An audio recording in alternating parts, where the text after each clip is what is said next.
Hello, Jesse Good here. Today I'm taking a look at the Scuba Squad Lego Town set, which retailed for $8 back in the day, and this is an unopened box. This actually came out in 1997, which is crazy that that was more than 10 years ago. Let's pour everything out, and it seems like we have a separate boat, some pieces, and of course our usual little inserts. So here's the set all built up. Now let's take a look at those minifigures. So here's the first minifigure, just a casual beachgoer. Love that torso, which actually does not appear in many other sets, especially not cheap sets like this. So that's pretty cool to get, and you can probably still use that to this day as just a simple little shirt. Nothing else going on here. It is an older minifigure, so don't expect any back torso printing or anything too elaborate.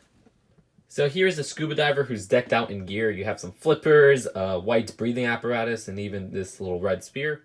And removing some of that, we could get a better look at his torso, which is actually pretty cool. I did not have that torso before, from my understanding. His face print is a pretty common one, like the last minifigure. And you can even see how his helmet works. And other than that, no back torso printing or anything like that, or back facial printing. But he is a cool looking minifigure overall. Taking a look at this, it's understandably small. I mean, it is a 4-wide vehicle, which is like the prime of Lego Town. A lot of the 80s and 90s vehicles were 4-wide, and I think it's just adorable. We have this little utility van right here, which you can see has a sticker on that side, and also you can take apart that middle section and get a better look at the vehicle, which also has a sunroof up top, and you could remove the minifigure by lifting this part up. You can't really remove it from the sunroof, and it's a little bit cramped in there. And the back little part right here has some equipment inside. They give you an extra hat and a little life vest, and that's the older style life vest, which I vastly prefer to the newer style one that they started using around 2011. Inside, you can see they don't have much else going on in there. It does use that same piece as a sunroof, so you could open up this little middle section right here.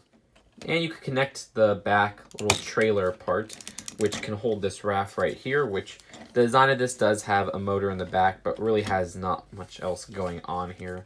It's that one-piece raft piece, which is common to get in yellow, and they still use it to this day, from my understanding. You just easily plop it back in like that. The only other build they include is this little diving flag right here, which does have a nice printed piece, which they use with a lot of the Divers Lego Town sets. That's it for the build of the set. Let's go on to the packaging and then the final verdict.